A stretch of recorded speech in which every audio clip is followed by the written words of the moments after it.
Berbagai polemik dan sorotan masih menyelimuti Verdi Sambo yang menjadi tersangka kasus pembunuhan berencana terhadap ajudannya, Brigadir Yosua Huta Barat. Guru Besar Politik dan Keamanan Universitas Padjadjaran Bandung yang juga penasihat ahli Kapolri Profesor Muradi menyatakan Sambo diduga memiliki kakak dan adik asuh yang membuatnya percaya diri dalam menghadapi kasusnya. Kakak dan adik asuh ini berperan untuk membentuk persepsi publik dengan harapan vonis hakim yang dijatuhkan pada Sambo akan lebih ringan. Ada karakter yang kemudian seolah-olah ingin menyelamatkan, tanda kutip, minimal mengurangi hukuman dari total sangkaan hukuman mati dari yang bersangkutan. Saya ambil contoh gini, Mas Aiman. Ya. Mulai tersangka, kemudian sidang komisi etik, ya, kemudian banding, dan banding itu ditolak. Nah, sekarang itu adalah yang harus kita kawal betul adalah proses persidangan. Oke. Karena kakak ini punya peran misalnya nanti adalah membangun persepsi publik seolah-olah yang FS ini innocent dan sebagainya. Ini akan mengganggu ataupun mempengaruhi perspektif dari hakim dan jaksa. Muradi tidak menyebut siapa nama kakak asuh Sambo, akan tetapi berperan penting dalam karirnya. Kalau yang purnawirawan yang saya session ya itu satu ya, yang purnawirawan, karena memang beliau ini punya pengaruh mulai menjadikan jenderal bintang 1, kemudian jadi jenderal bintang 2, jadi Pak Kadif ini seniornya sudah pensiun. Menanggapi hal itu, Kadif Humas Mabes Polri Irjen Dedi Prasetyo mengaku belum mendapatkan informasi tentang dugaan kakak dan adik asuh Sambo yang menjadi backingnya. Sementara di sisi lain, tim liputan Kompas TV mendapat tanggapan dari kuasa hukum Sambo Arman Hanis. Dalam pesan singkatnya, Arman Hanis menyatakan, kami tim kuasa hukum membantah hal tersebut karena tidak jelas apa dan siapa yang dimaksud dengan kakak asuh dan terhadap penilaian kenaikan pangkat yang lebih cepat dari klien kami. Menurut kami, pasti sudah dipertimbangkan dengan baik dan matang oleh pimpinan Polri berdasarkan prestasi dan kinerja klien kami.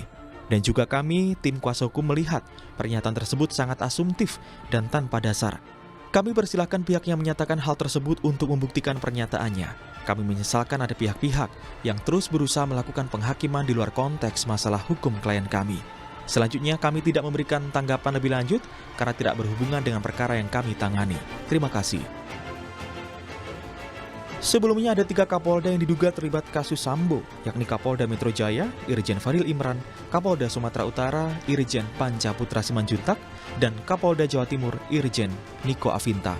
Tetapi Humas Polri menyebut tim sus belum memeriksa mereka. Kini publik diliputi dengan rasa penasaran, siapakah sebenarnya kakak dan adik asuh Sambo? Dan benarkah mereka mempunyai peran penting untuk mempengaruhi persidangan? Tim Liputan Kompas TV. Ya, saudara, dugaan adanya kakak asuh dari Verdi Sambo yang kemudian menjadi backing, siap membantu agar Verdi Sambo nanti mendapat hukuman yang ringan, mencuat ke publik atau menjadi wacana perbincangan. Nah, apakah ini benar? Atau jika ini benar, maka bisa dikatakan memang ada pengaruh sampai di eksternal kepolisian yang sudah berada di luar dari lembaga Polri yang cukup kuat juga. Nah, yang menjadi pertanyaan berikutnya, siapa sebenarnya kakak asuh ataupun adik asuh dari Verdi Sambo? Nah, pagi kayak ini kita akan membahasnya dengan sejumlah narasumber yang hadir untuk Sapa Indonesia Pagi secara daring. Di antaranya, Guru Besar Ilmu Politik dan Keamanan Universitas Padjadjaran, Profesor Muradi, pengamat kepolisian dari Institute for Security and Strategic Studies atau ISES, Bambang Rukminto, dan juga Kabar Reskrim Polri tahun 2009-2011, Komjen Polisi Purnawirawan Ito Sumardi. Pak Ito, Mas Bambang, Prof. Muradi, selamat pagi, salam sehat untuk kita semua. Selamat pagi, Mas Bayu, salam sehat. Ya, terima kasih untuk waktunya Pak Ito, Mas Bambang, dan Prof. Muradi terutama. Saya bilang terutama untuk Prof. Muradi karena minggu ini kayaknya bintang utamanya Prof. Muradi. Terima kasih sudah hadir juga untuk Kompas TV di pagi hari ini. Prof, dari sekian beberapa kali Anda muncul, Anda bilang ada kakak asuh begitu yang memuluskan karir siapapun lah. Kalau dalam kali ini Anda menyebutnya Verdi Sambo dan kemudian kita jadi fokus pada kasusnya ini, saya melihat ini adalah upaya untuk menjaga agar kasus ini baik terus sampai nanti di pengadilan dan keputusannya begitu. Tapi Prof, kenapa ini dimunculkan sekarang? Apakah pemirsa juga perlu tahu bahwa Prof. Muradi ini selain akademisi di Unpad juga adalah penasehat Kapolri begitu. apakah ini memang mengganggu proses sekarang yang terjadi oleh tim Sus Polri untuk kasus pembunuhan berencana Joshua dengan tersangka utamanya Ferdi Sambo, sehingga ini dimunculkan sekarang, Prof. Muradi? Ya, terima kasih Mas Banyu. Bapak-bapak sekalian, saya ingin mundur beberapa sebulan terakhir ya, atau mungkin 1,5 bulan terakhir. Jadi kan memang ada upaya kemudian membuat skenario baru. Nah, skenario yang kemudian jauh dari apa yang sebenarnya. Nah, ketika kemudian skenario itu kemudian gagal, juga ada upaya untuk kemudian meyakinkan untuk tidak memproses secara terbuka ya, bukan diproses secara terbuka dalam bentuk penersangan dan sebagainya. Yang ketiga misalnya tadi saya sebutkan bahwa ketika disebut tersangka kan memang Polri dan juga Titus agak lama. Kenapa agak lama? Saya sih meyakini bahwa ada dinamika yang luar biasa di internal. Makanya kemudian ketika kemudian baru ditersangkakan beberapa hari kemudian, harusnya memang agak lebih cepat ya. Tapi kemudian prosesnya ada juga tersendat ketika bicara soal sidang komite etik ya. Nah ini juga beberapa kali juga keras dan pada akhirnya kemudian komite etik tetap memutuskan PTDH. Nah ketika proses PTDH ada banding. Nah banding ini kan ada ruang juga sebenarnya untuk kemudian mengungkap bahwa yang bersangkutan seolah-olah innocent dengan isu-isu yang kemudian berkembang.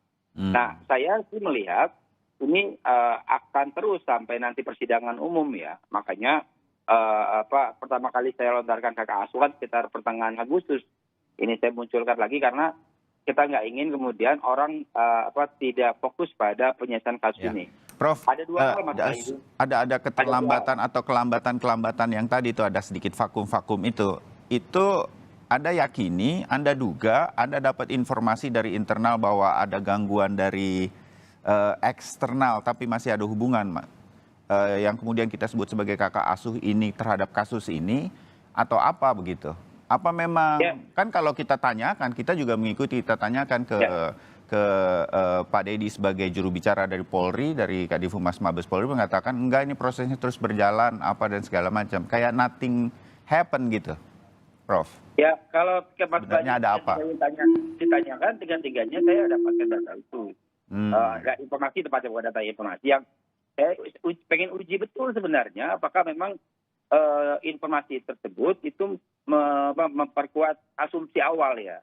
Nah faktualnya ketika kemudian ada beberapa kali delay, kemudian juga ada perdebatan di internal soal itu, saya kira itu kemudian ini tanda kutip ya Mas Bayu, saya ingin juga kemudian teman-teman di dalam ini juga mendapatkan dukungan dari publik supaya prosesnya juga dapat secara normatif dilakukan, tidak delay, tidak kemudian muter-muter dan sebagainya. Publik hari ini saya kira sudah meyakini bahwa ini sudah muter-muter. Makanya percepatan ketika ada proses banding dan ditolak, saya kira itu menjadi salah satu titik dorong agar proses peradilan yang bersangkutan itu tidak lagi diinterupsi.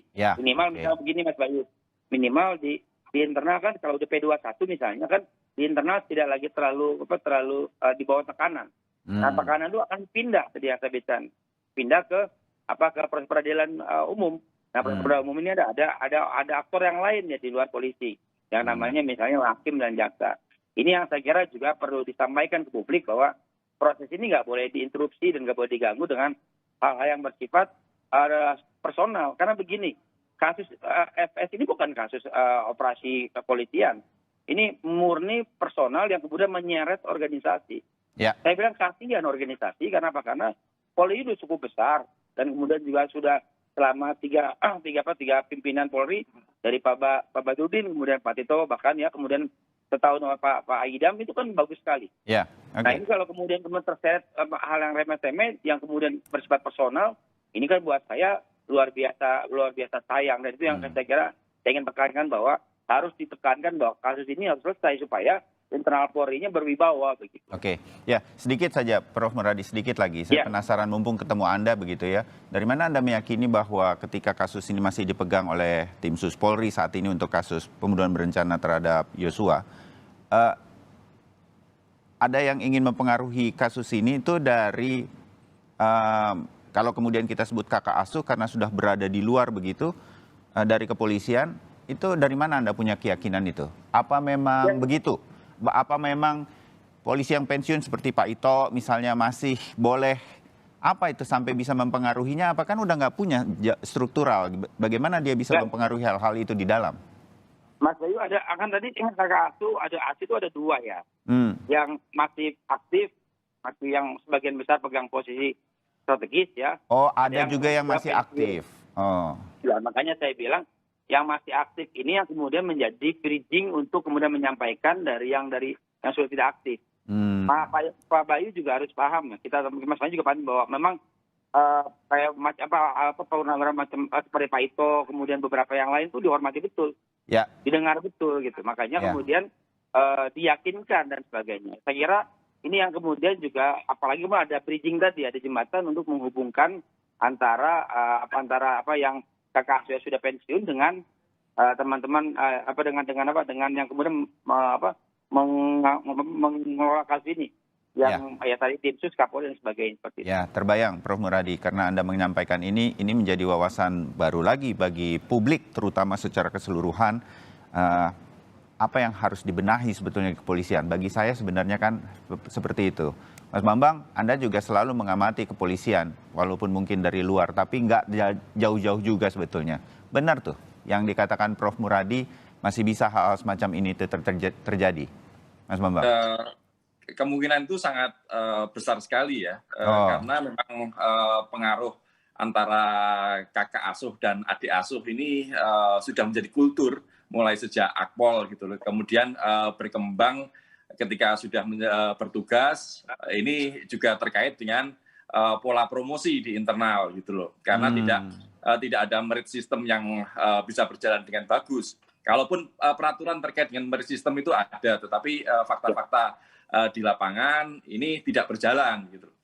Mungkin saya masih mengingat di zaman Pak Ito dulu misalnya untuk menjadi seorang bintang 3 misalnya gitu, atau menjabat bintang 2 yang memiliki posisi yang penting, itu harus sebelumnya pernah menjadi Kapolda tipe B berapa kali, terus kemudian Kapolda tipe A, seperti itu. Tetapi di era sekarang ini tidak terjadi, tiba-tiba promosi itu meluncur begitu saja, seseorang yang sebelumnya tidak memiliki pengalaman yang luas, dengan masa usia yang masih muda, kemudian tiba-tiba melompat memiliki jabatan yang sangat strategis. Itu akibatnya apa? Mereka tidak memiliki kebijakan, terus kedewasaan berpikir dan pengalaman yang luas gitu. Makanya kemudian muncul arogansi oleh mereka seperti itu, Mas Bayu.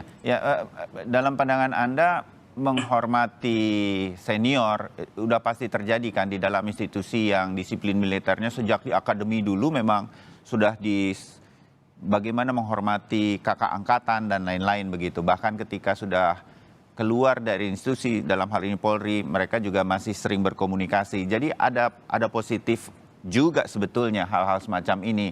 Yang sudah pensiun, pasti Pak Ito sebagai mantan Kabar Eskrim banyak dimintai nasihatnya juga oleh polisi yang masih aktif begitu, oleh junior-juniornya yang masih aktif untuk memberikan input. Bagi saya itu kan hal wajar, tetapi di mana kemudian ini menjadi, kenapa bisa, oke lah ada ekses negatifnya, saya pikir harusnya sedikit gitu.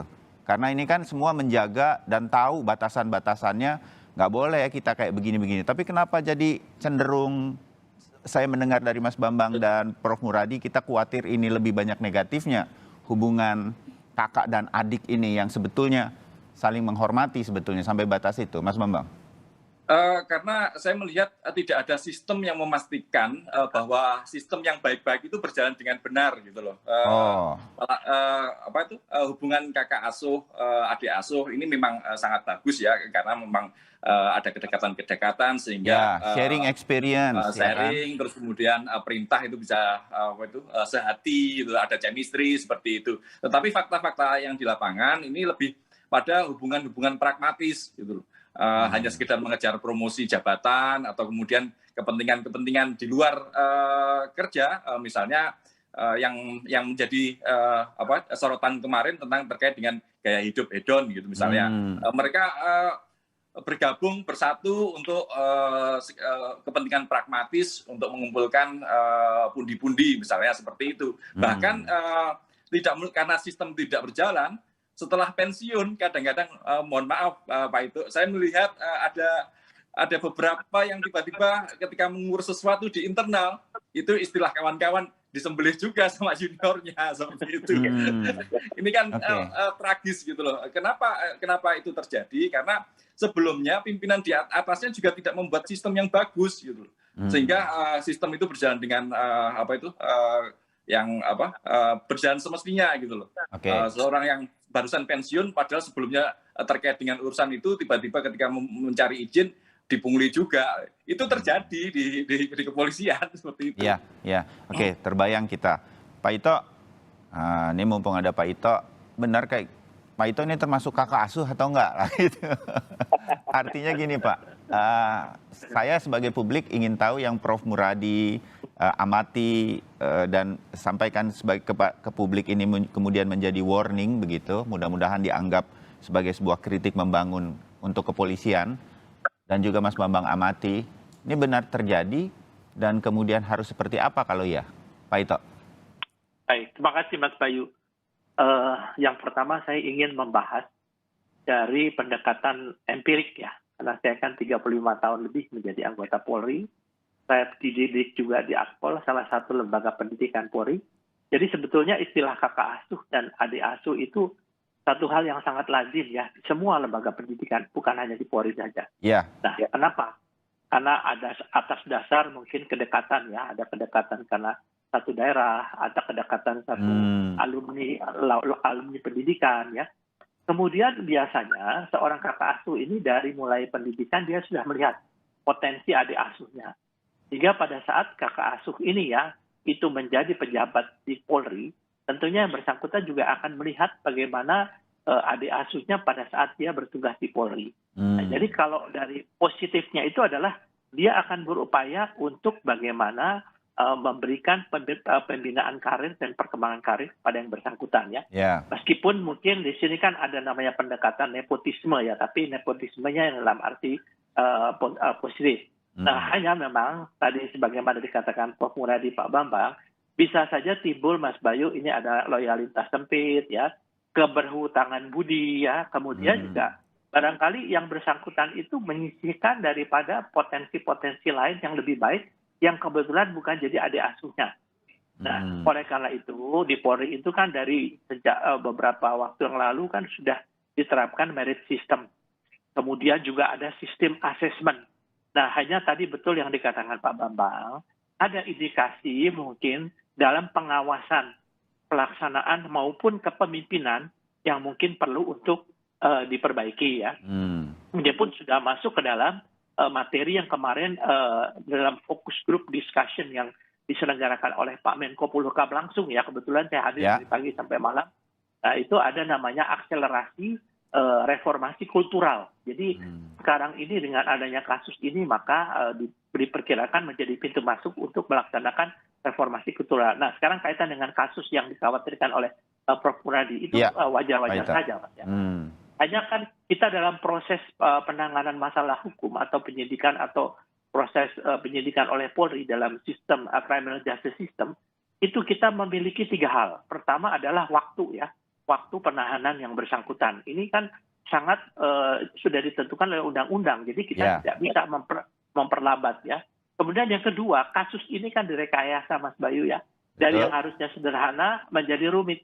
Sehingga menjadi pekerjaan rumah bagi para penyidik di tim sus untuk mengumpulkan lagi pasal-pasal yang hilang ya. Nah, ini juga memerlukan waktu ya. Kemudian yang ketiga adalah semua tergantung daripada JPU. Kalau JPU memberikan pengarahan atau petunjuk dan mengatakan bahwa kasus ini sudah lengkap, maka otomatis ini akan segera dilimpahkan kepada JPU dan sudah selesai di Polri untuk kasus yang 340 dan 338-nya ya. Tentunya yang obstruction of justice-nya akan menyusul ya. Nah, kemudian kalau dikaitkan tadi dengan masalah kakak asuh dan adik asuh lagi, ini memang istilah yang mungkin di publik tidak menjadi istilah yang resmi ya. Jadi karena kedekatan ya. saya pikir mungkin yang dikatakan Pak Bambang betul sekali. Memang kita harus mengakui bahwa di Polri ini sistemnya sudah ada. Tapi dalam pelaksanaannya ada kelemahan dalam pengawasan, dalam pengendalian, termasuk kepemimpinan. Nah, sekarang kita melihat kepemimpinannya Pak Sigit, ya, Pak Kapolri. Beliau sekarang sudah tidak peduli meskipun itu cuma satu angkatan, ataupun adik asuh, ataupun apa. Tetap saja itu kita kembali kepada masalah peraturan dan hukum berlaku. Dan itu sama juga dengan saya, Mas Bayu, ya. Pada saat saya berdinas dulu, ada yang boleh dikatakan adik asuh saya dari mulai Letnan 2 itu saya pantau terus sampai dia menjadi pejabat. Manakala yang bersangkutan itu melakukan tindakan pelanggaran kode etik, otomatis saya harus patuh kepada peraturan yang ada. Saya tidak peduli lagi kedekatan apa yang ada. Kita bisa melihat, ya, pada waktu kasus dulu Pak Kapolri dengan salah satu petinggi Polri yang kebetulan satu angkatan, tetap diproses. Pak Susno mungkin teman baik saya, satu angkatan dengan saya. Saya kabar eskrimnya. Itu tetap proses saja sesuai dengan aturan hukum yang berlaku. Jadi saya kira kembali kepada masalah leadership, ya. Leadership dan pengawasan dan pengendalian. Saya kira itu yang mungkin perlu kita garis bawahi, bahwa kakak asuh dengan adik asuh ini mungkin hanya istilah yang mungkin kedekatan, tetapi tidak akan berpengaruh pada saat ada satu peristiwa yang membuat si adik asuh ini melanggar satu ketentuan yang apalagi yang sifatnya adalah sangat prinsip. Karena ini akan mempengaruhi juga. Meskipun yang bersangkutan sudah pensiun. Nah, satu lagi yang mungkin Mas Bayu, saya sudah pensiun sekarang, betul yang ada katakan Pak Wahyu, bahwa kadang-kadang kita minta tolong kepada adik-adik di bawah ini ada sesuatu kehambatan. Nah, saya menggunakan jalur yang disiapkan Pak Kapolri, yaitu melaporkan kepada Polri, dan saya merasakan betul hasilnya adalah ada tindakan-tindakan administratif, teguran ataupun perubahan daripada mungkin adik-adik kita yang tidak berdurasi ini, yang mungkin menurut saya melakukan hal-hal yang mungkin sifatnya adalah kurang tepat, ya, tidak sesuai dengan aturan. Saya kira itu yang mungkin saya alami, ya, demikian, Mas. Ya, dimengerti. Nah, kalau ada Pak Ito cukup jelas begitu. Sebetulnya bagaimana kemudian ini semua ditempatkan dengan baik begitu.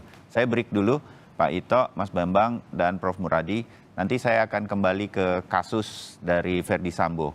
Apakah benar kemudian dengan hubungan kakak asuh, adik asuh ini, walaupun sebentar lagi kasusnya sudah tidak di kepolisian, tetapi masih ada pengaruh-pengaruh sehingga bisa mempengaruhi kasus ini sampai nanti pengurangan hukuman lah dan lain-lain yang sempat disampaikan juga oleh Prof. Muradi. Tetap bersama kami di Sapa Indonesia Pagi.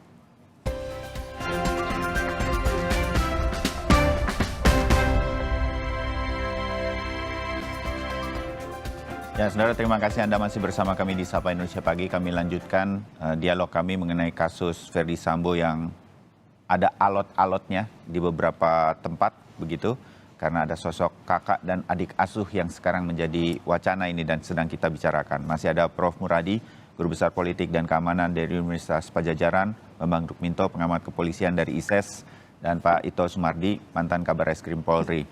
Prof. Muradi, Mas Bambang, Pak Ito, kita sambung, sampaikan Prof. Muradi kepada kita. Anda selalu mengatakan berulang nih supaya publik juga ikut terus mengawasi mengapa kemudian ini Anda sampaikan ke publik, kekhawatiran lah begitulah, ya, bahwa kasus ini bisa, apa istilah tepatnya ya kalau gini, masuk angin sedemikian rupa sehingga nanti bagaimana kasus ini kalau sudah di pengadilan nanti masih bisa masuk angin.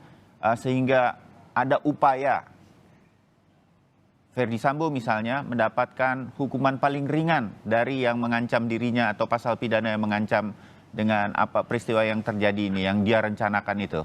Prof. Muradi, bagaimana itu masuk anginnya, lubang-lubangnya dari mana saja? Gambarkan ke kami. Yang utama sebenarnya saya melihat memang ini kan kalau nanti sudah inkrah di bandingnya keputusan BPTDH.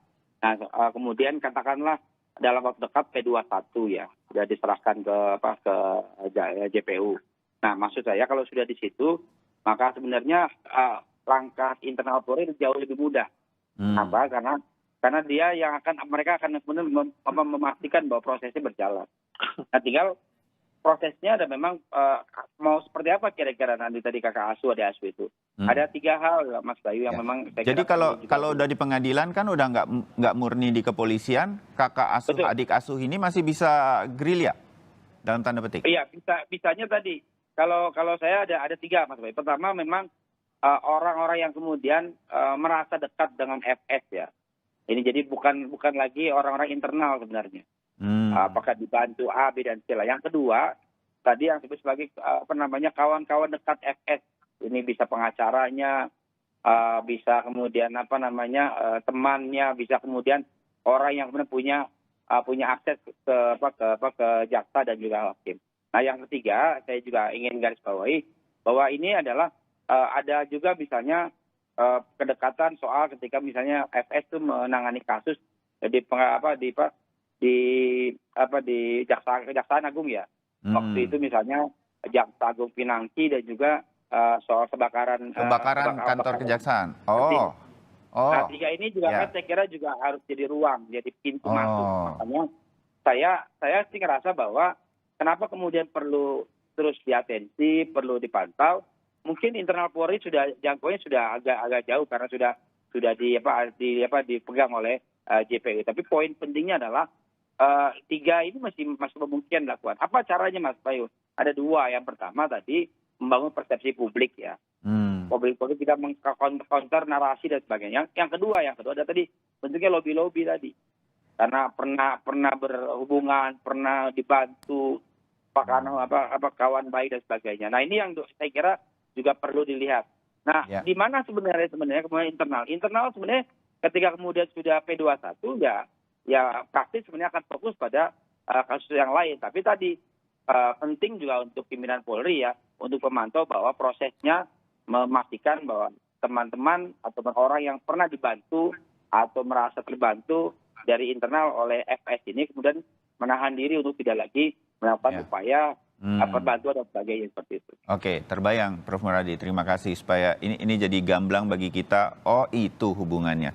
Pak Ito, Anda pernah di Kabarreskrim menangani kasus-kasus besar juga dan ada beberapa ya pasti yang juga sampai ke pengadilan.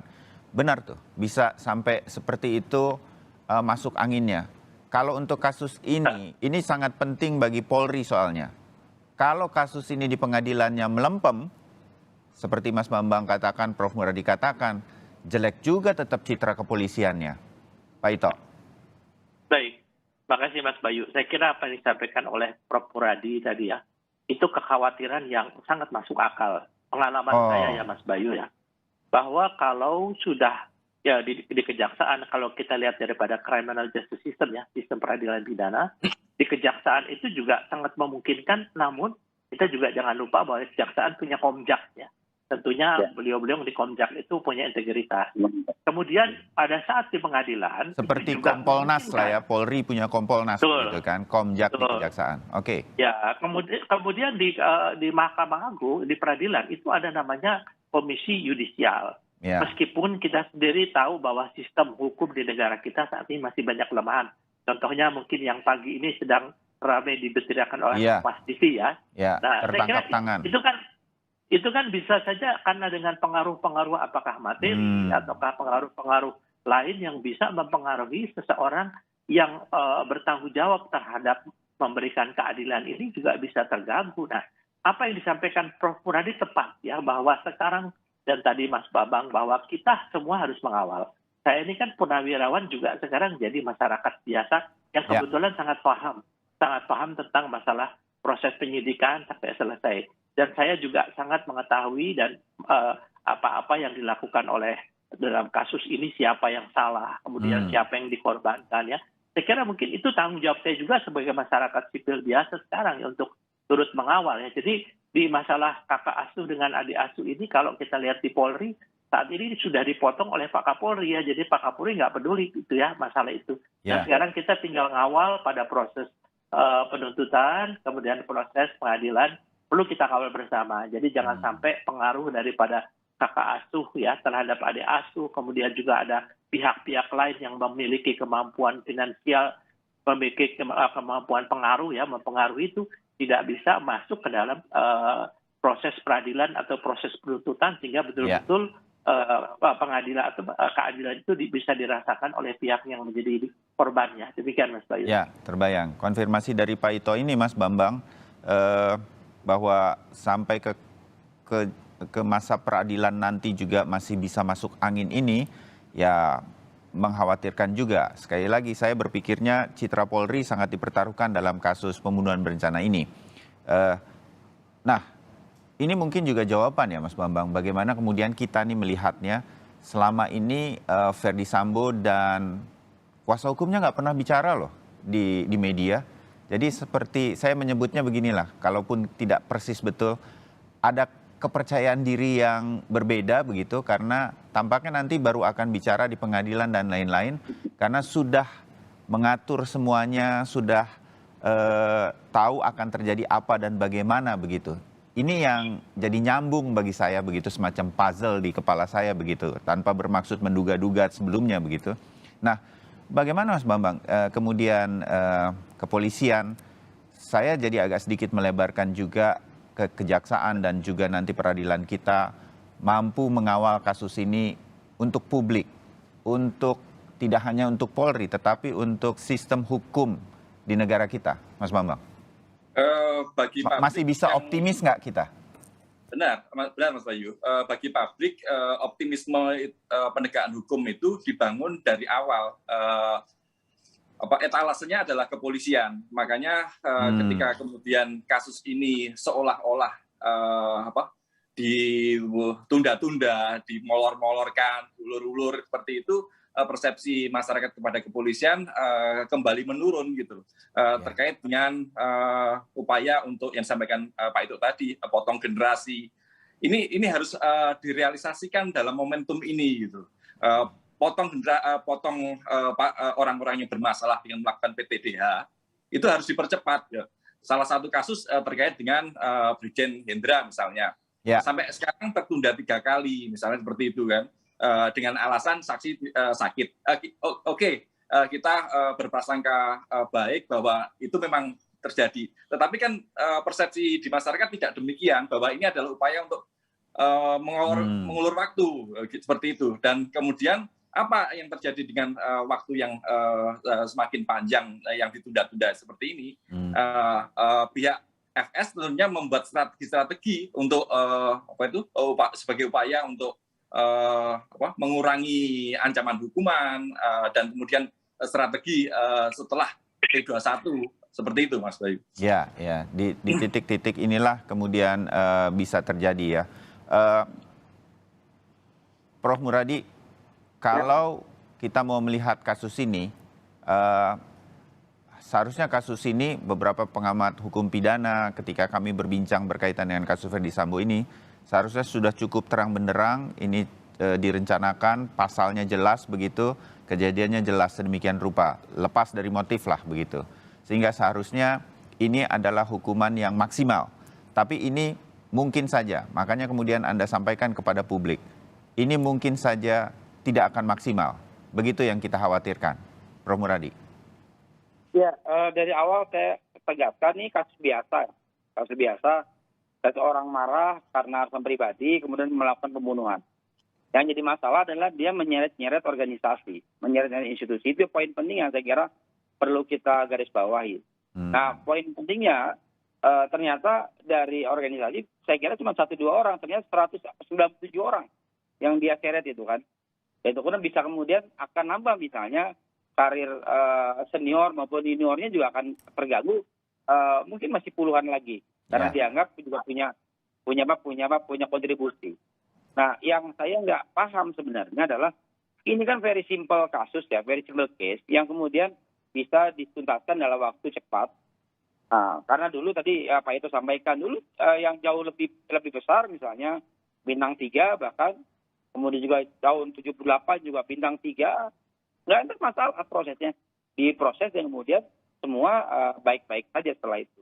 Nah yang saya kira ini menjadi penting, kasus ini menjadi seolah-olah akhirnya liar kemana-mana. Seolah misalnya katakanlah ada yang kemudian dikunci, ada yang kemudian berkontribusi tadi karena misalnya ada sesuatu yang kemudian membuat prosesnya menjadi tidak lebih cepat begitu. Nah, poin yang kedua, Mas Bayu, saya kira tadi sampaikan Pak Ito ya, bahwa ini harusnya mudah karena saya bukan orang hukum ya, tapi kalau melihat prosesnya dari penyidikan kemudian sampai pada level penolakan banding ya, ini kan sebenarnya sudah bisa dilakukan dalam waktu yang sangat cepat. Ya. Nah ini yang makanya kemudian saya sampaikan ada sesuatu nih yang kemudian mencoba mendelay tadi, kalau bahasa Mas Bambang, mendelay, kemudian memutar supaya kemudian publik pada akhirnya tidak konsen. Kalau buat saya itunya oke. Hanya lihat efeknya, Mas Bambang, Pak Bayu, Mas Bayu, efeknya adalah organisasi akan keseret-seret. Ini yang saya kira konsep saya, Pak Ito dan juga Pak Bambang adalah bagaimana memisahkan problem Pak FS ini dengan organisasi supaya organisasi bisa pulih. Pulih karena apa? Karena kalau melihat dari survei kan terus turun ini. Ya. Dari Tingkat Indonesia dari Agustus sekarang turun mungkin 4-5%. Yang kemudian pada akhirnya membuat internal Polri tidak juga punya kecakapan dan juga persepsi publik yang baik di mata masyarakat begitu. Ya, setuju Pak Ito. Mungkin terakhir dari Anda, apa yang harus dilakukan oleh Pak Kapolri? Kalau kita berbincang pagi ini menjadi masukan untuk Kapolri, untuk institusi Polri begitu, apa yang kemudian bisa dilakukan? Anda tahu nih celah-celahnya di mana sebagai mantan pati perwira tinggi di Polri, Pak Ito. Apa yang kemudian harus dilakukan kepolisian? Ya, baik. Yang pertama, Mas Bayu, ya, bahwa yang disampaikan Prof. Muradi betul. Kenapa? Karena ini kan perbuatan yang dilakukan oleh saudara FS ini kan membawa institusi pengaruhnya dan orang-orang lain ya. Dan dia katakan tadi kasus ini sebenarnya sederhana Mas ya. Hanya menjadi tidak sederhana, menjadi rumit pada saat kasus ini direkayasa. Nah kemudian kita lihat di sini adalah dari segi leadership ya. Pak Kapolri langsung mengambil alih dengan membentuk tim sus. Kemudian juga mengenakan pelanggaran kode etik sampai hampir 100 orang. Ini menunjukkan bahwa beliau punya komitmen dan niat untuk bersih-bersih di lingkungan Polri ya. Kemudian ada statement yang beliau sampaikan bahwa institusi Polri tidak boleh dikorbankan untuk melindungi anggotanya atau oknum anggotanya yang bersalah. Saya kira ini satu komitmen bahwa tadi dikatakan Prof. Muradi bahwa tentunya Polri juga selain ini pintu masuk untuk melakukan reformasi kultural, tapi kita juga tetap menegakkan hukum ke dalam. Nah, kemudian yang terakhir, Mas, jadi saya kira kehadiran kami ini tentunya dengan difasilitasi oleh Kompas TV sangat bagus untuk memberikan literasi, edukasi kepada masyarakat. Karena kan asumsi masyarakat pasti beda dengan asumsi kita yang memang punya latar belakang pengetahuan dan pengalaman. Saya kira ini bagus sekali ya, termasuk buat Polri ya. Dan saya yakin dari anggota Polri juga banyak yang nonton, tentunya masukan-masukan dari perspektif Pak Bambang, perspektifnya Prof. Muradi, dan perspektif saya ini akan menjadi masukan buat adik-adik saya ya, dari junior-junior saya yang sedang bertugas. Mudah-mudahan mereka tetap akan mengedepankan integritas dan juga tetap bagaimanapun juga institusi Polri tidak boleh dikorbankan untuk melindungi oknum anggota yang bersalah. Demikian Mas Bayu. Baik. Sayang ya Mas Bambang, Prof. Muradi, Pak Ito udah pensiun. Kalau enggak Kapolri berikutnya nih Pak Ito aja ya. Perspektifnya juga menarik, memberi wawasan kepada kita. Kita kepingin Polri kita lebih bisa kita cintai dengan tulus karena memang tidak pandang bulu dalam menegakkan hukum. Itu saja. Dan mudah-mudahan lewat momentum kasus ini kita bisa bersama-sama mengawal Polri ke arah yang lebih baik, yang lebih profesional ke depan nanti. Kita doa bersama untuk itu. Pak Ito, Mas Bambang, Prof. Muradi, terima kasih diskusinya pagi ini. Terima kasih, Mas Bayu, Pak Ito, Pak Bambang. Terima kasih Pak Muradi, Pak Bambang.